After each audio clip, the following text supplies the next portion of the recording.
Welcome to the Fox One Corp series of training videos. I'm Dave Springford. Please visit me online at www.foxonecorp.com for all your glider supplies. In the graphics menu, this is where we can access how everything is displayed on the screen. So the first thing I want to take a look at is the indicator. So that's how the Vario face is going to appear.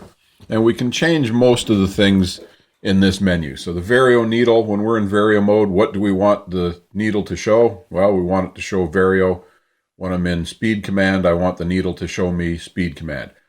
You may want some of the other options in here. You may want it to show netto instead of push-pull. You may want it to show relative netto. You can have the speed command show you a G meter. I'm going to set this to netto. Minimum maximum bars on the Vario itself. We'll back out of here. We'll go to a Vario page. We will get a little bar, a little loop that forms inside our Vario ring. That's the min-max bars, and that will show you the highest and lowest values of climb reported by the Vario during that thermal. So that's not a bad feature to enable.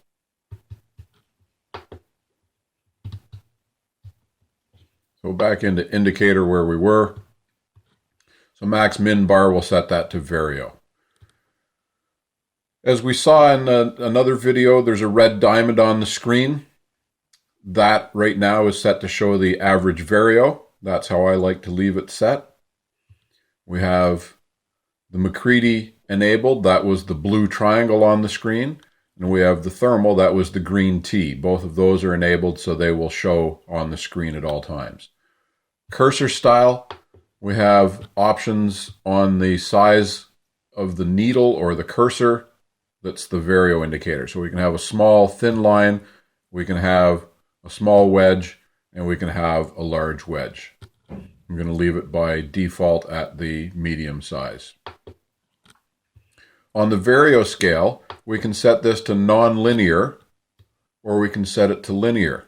You may have noticed in some of the other videos, when it's set to non-linear, we'll back out here, that we have a greater distance between 0 and 2 knots than we have between 2 and 4 knots. And 10 knots is up here with an 11 and a 12 coming off the top.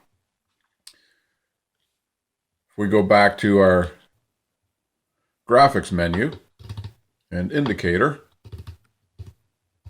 and we change that non-linear to linear, and we go back to a Vario page, we can now see that we have equal increments between 0 and 10 knots all the way across the scale.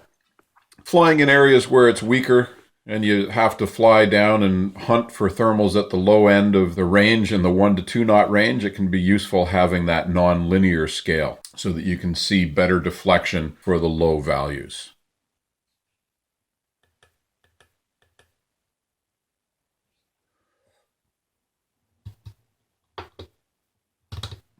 Once again, back into indicator. Now we can set our color styles. So we have it set to white, black. And with white, black, what that did was it gave us a white ring around the outside and a black center display. We can change this to white, white, so the entire Vario display is white. So our internal display is white with black text, and our ring is white with black text.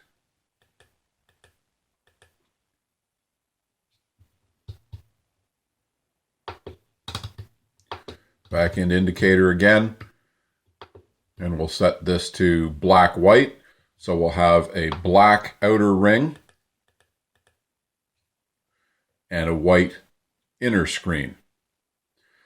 The black screen makes the red pop nicely on our Vario needle over here, as well as our green and blue. They pop quite nicely on that black setup.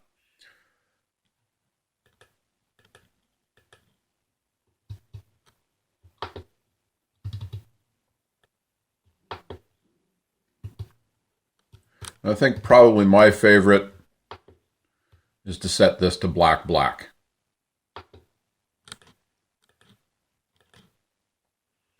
So we set it like this, And we have the black outer ring. We got the nice pop of the red, the green, and the blue on the black outer ring. Hopefully you've learned something about the S-series of Varios today. If you have any questions or comments, please drop them in the comments section below or send me an email, and visit me online at www.fox1corp.com.